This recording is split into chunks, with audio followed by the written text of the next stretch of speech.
खुद को बना लो हिमालय और ऊंची पहाड़ियाँ, और ऊंची पहाड़ियाँ। गीत गाने लगेंगी मन की भी नदियाँ, गीत गाने लगेंगी मन की भी नदियाँ। माँ की लोरी जैसे होते हैं नदियों के गीत। दोस्तों, मैं डॉक्टर जर्नलिस्ट हरीश लखेड़ा एक बार फिर आपके सामने उपस्थित हूँ। जब तक मैं आगे बढ़ूं, इस चैनल को लाइक और सब्सक्राइब अवश्य कर दीजिए। दोस्तों, आपने भूटिया कुकर के बारे में अवश्य सुना होगा। कुकर यानी माने कुत्ता।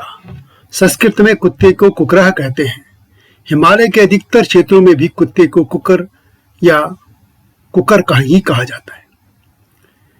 हिमालय क्षेत्र के कुत्तों में भूटिया कुकर विश्व प्रसिद्ध है। आपको यह जानकर सुखद आश्चर्य होगा कि आज से लगभग 2500 साल पहले तो इन भूटिया कुकरों की पारस यानी ईरान, रोम समेत आज के यूरोप में बहुत मांग थी। पारस और रोम में प्राचीन काल में भूटिया कुकुर क्यों पसंद किए जाते थे, आज इसी विषय पर आपसे बात करूंगा। लेकिन इससे पहले मैं भूटिया कुकुर को लेकर आपसे बात करता हूं। उसके बाद ये बताऊंगा कि फारस, रोम आदि देशों में उनकी मांग क्यों थी। दोस्तों, आपको यह भी बता दूं कि उत्तराखंड और पूर्वी नेपाल के तिब्बत से लगी सीमा क्षेत्रों को भोट प्रदेश कहा जाता है। इन क्षेत्रों में भूटिया, शौका समेत कई समुदाय के लोग रहते हैं। इन समुदायों के पशुपालकों के पाले कुत्तों को भूटिया कुकुर कहा जाता है। भूटिया कुकुर हिमालय के मूल निवासी भारतीय कुत्ते हैं। हिमालय वैसे तो कुत्तों की कई असामान्य और दुर्लभ प्रजातियों का घर है, लेकिन ये भूटिया कुकुर विशाल, बुद्धिमान और आक्रामक होते हैं। भूटिया कुकुर लंबे बालों वाले, भारी जबड़ा, सुडौल बदन और शांत स्वभाव के होते हैं। ये कुकुर आम कुत्तों की तरह अनायास ही भौंकते नहीं हैं। ये आमतौर पर काले भूरे रंग के होते हैं। इनके पैरों, छाती और गर्दन पर कुछ सफेद निशान भी होते हैं। ये शांत रहकर बड़ी सहजता से पहरेदारी करते हैं। इन्हें विश्व में हिमालय शीप डॉग भी कहा जाता है। भूटिया कुकुर कश्मीर से नेपाल तक उच्च हिमालयी क्षेत्रों में पाया जाता है। इनको हिमालय के पशुपालक पालते हैं, जो कि कई महीनों तक अपने पशुओं के साथ घुमंतु जीवन जीते हैं। इन कुकुरों का मुख्य कार्य हिमालय के इन पशुपालकों की भेड़ बकरियों के झुंडों की रक्षा करना होता है। इन्हें भूटिया कुकुर के साथ ही गद्दी dog, Himalayan guard dog, Himalayan mastiff guard समेत कई नामों से भी जाना जाता है। इसे वैसे तो तिब्बती मास्टिफ की प्रजाति का कुकर कहा जाता है, लेकिन तिब्बती मास्टिफ बहुत जिद्दी होते हैं, जबकि भूटिया कुकर बहुत शांत होते हैं। माना जाता है कि विश्व में लगभग 350 प्रजातियां कुत्तों की हैं। इन सभी में यह पहाड़ी भूटिया कुकर अलग ही पहचान रखता है। यह जितना शांत दिखता है उतना ही खतरनाक भी है। यह बच्चों से बहुत प्यार करता है और अपने स्वामी का वफादार होता है। यह कुकर अन्य परिवार के सदस्यों के प्रति भी प्रेमवत रहते हैं। वे योद्धा की तरह हैं और मौत से लड़ने के लिए जाने जाते हैं। ये इतने साहसी होते हैं कि भीड़, बाघ, रीछ, तेंदुआ, गुलदार जैसे ताकतवर जानवरों से अकेले ही भिड़ जाते हैं। इस कुकर के सामने दुनिया की बाकी नस्लों के कुत्ते बहुत फीके नजर आते हैं। भूटिया कुकर की गिनती सबसे बुद्धिमान और ताकतवर प्रजाति में होती है। इनकी मिली जुली प्रजाति निचले हिमालयी क्षेत्रों में भी होती है। निचली हिमालयी और ढलानों के में जो कुत्ते होते हैं वे इनसे कद में कुछ छोटे होते हैं। हिमालयन शीप डॉग का जीवन काल लगभग 10 वर्ष का होता है। भारतीय डाक विभाग ने 9 जनवरी 2005 को भारतीय मूल के कुत्तों की 4 प्रजातियों पर विशेष डाक टिकट जारी किए थे। इस डाक टिकट सीरीज में पहला नंबर भूटिया प्रजाति का था। बाकी 3 प्रजातियों में रामपुर हाउंड, मुधोल हाउंड और राजपालियम थी। यह पहाड़ी कुकर भूटिया कुकर घर में पालने के लिए नहीं होता है। यह हिमालय के उत्तरी क्षेत्रों के पशुपालकों यानी भेड़ पालकों के पशुओं की रक्षा करते हैं। जब शरद ऋतु में उच्च हिमालयी क्षेत्रों में हिमपात हो जाता है तो हिमालय के ये पशुपालक उच्च क्षेत्रों में हिमपात के बाद चारे की तलाश में निचली ढलानों में चले आते हैं। ऐसे में उनको अपनी भेड़ बकरियों के साथ कम से कम 6-6 महीने तक घर से बाहर रहना पड़ता है। तब ये भूटिया कुकर ही इन भेड़ बकरियों की सुरक्षा करते हैं। कहा जाता है कि भूटिया कुकर में ये गुण आनुवांशिक आते हैं। यह कुकर जब बकरी के बच्चों की सुरक्षा में लगा रहता है तो मुश्किल पड़ने पर उन बच्चों को अपने जबड़े से पकड़कर वापस मालिक के पास ले आते हैं। यह कुकर भेड़ बकरियों के झुंड के आगे पीछे और दाएं बाएं स्वाभाविक सुरक्षा व्यूह रचना में अपना मोर्चा संभाले साथ साथ चलते रहते हैं। वे भेड़ बकरियों की सुरक्षा के लिए स्वयं ही ऐसा त्रिकोणीय सुरक्षा चक्र बनाते हैं कि परिंदा भी वहां पर नहीं मार सकता है। खतरे की भनक पाते ही ये कुकर पूर्व चेतावनी के हमला कर देते हैं। भारत के हिमालयी क्षेत्रों में 3 प्रजातियों के पहाड़ी कुकर पाए जाते हैं।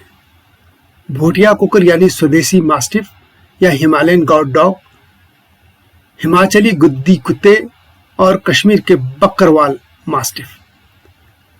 भूटिया कुकर वैसे तो तिब्बती मास्टिफ के समान दिखते अवश्य हैं, लेकिन व्यवहार दोनों का ही अलग अलग है।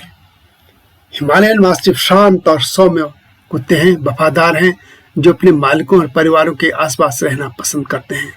वे अपने मालिकों के प्रति बहुत वफादार, मिलनदार, सार और समर्पित होते हैं और अपने परिवारों की सुरक्षा करते हैं। जबकि तिब्बती मास्टिफ जिद्दी होते हैं और जरूरी नहीं कि वे हर समय मालिक का कहना मान ही लें।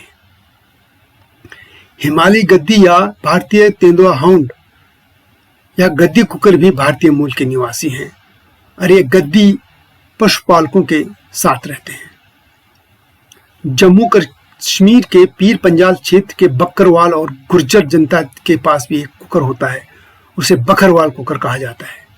यह भी देशी प्रजाति का है और वह भी इनके पशुओं के सुरक्षा में तैनात रहता है। पड़ोसी देश नेपाल में भी पहाड़ी कुत्तों की 2 प्रजातियां होती हैं। उनको भूटिया कुकर यानी हिमालयन शीपडॉग या नेपाली शीपडॉग कहा जाता है। इसी तरह पड़ोसी देश भूटान में भी कुकरों की 2 प्रमुख प्रजातियां हैं, भूटिया मेंढक और दमची। दमची एक छोटा और प्यारा कुत्ता होता है, जबकि भूटिया मेंढक भूटान का विशालकाय मवेशी कुकर है। यह भी वहां के पशुपालकों के साथ रहता है। यह कुकर भूटान के साथ ही भारत के राज्यों सिक्किम और अरुणाचल प्रदेश में भी प्रसिद्ध है और वहां पाया जाता है। यह कुकर भी बहुत वफादार, सतर्क और अपने काम के प्रति ईमानदार होता है। तिब्बत में तो कुत्तों का समृद्ध इतिहास रहा है और तिब्बती मास्टिफ किसी बच्चे का मोहताज नहीं है। यह सबसे बड़े आकार का कुत्ता होता है। तो दोस्तों, अब उस बात पर आता हूं जिसका आपको इंतजार था। अब मैं बता रहा हूं कि भूटिया कुकर को फारस यानी ईरान और रोम समेत विभिन्न देशों में क्यों पसंद किया जाता था। मैं विक्रमी पूर्व 450 से 77 विक्रमी तक की बात कर रहा हूं। तब हिमालयी क्षेत्रों में कुलिंदों का शासन था। कुलिंद जनपद के तहत आज के हिमाचल प्रदेश और उत्तराखंड का अधिकतर क्षेत्र और उत्तर प्रदेश के सहारनपुर और तराई के क्षेत्र भी थे। कुलिंद जनपद अपनी अद्भुत प्रभावकारी जड़ी बूटियों के लिए प्रसिद्ध था। तब कुलिंद जनपद के ऊपरी क्षेत्रों में तंगण परतंगण रहते थे। भूटिया उनके ही वंशज माने जाते हैं।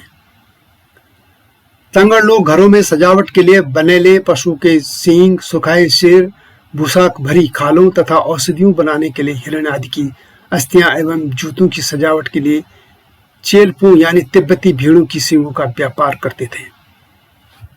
प्रसिद्ध इतिहासकार डॉक्टर शिव प्रसाद डबलाचारण की पुस्तक कुलिंद का इतिहास में लिखते हैं कि तंगड़ लोग घरों में सजावट के लिए इन बनेले और पशुओं के सींग आदि का उपयोग करते थे। बनेले और पशु चामड़ों के व्यापार पर उनका एकाधिकार था भालू, सुअर और व्याघ्रों पर झपटने वाले भूटिया कुत्तों की ख्याति भारत के बाहर तक पहुंची थी। डॉक्टर चारण लिखते हैं आगे है कि इसलिए रोम में कुत्तों की नस्ल सुधारने के लिए भूटिया कुत्तों का आयात किया जाता था। फारस यानी ईरान और रोम में इन भारतीय कुत्तों के स्वामी उनका जुलूस में गर्व से प्रदर्शन करते थे। यह सब बातें इतिहास में रिकॉर्ड हैं और रिकॉर्ड के आधार पर मैं यह कह रहा हूं कि इन कुत्तों के रोम और पारस आदि क्षेत्रों में भारी मांग थी। तो दोस्तों, यह थी हिमालय, खासतौर पर उत्तराखंड के कुकर भूटिया कुकर की गाथा। आपको यह गाथा कैसी लगी? हिमालय लोक चैनल को लाइक और सब्सक्राइब करना न भूलना।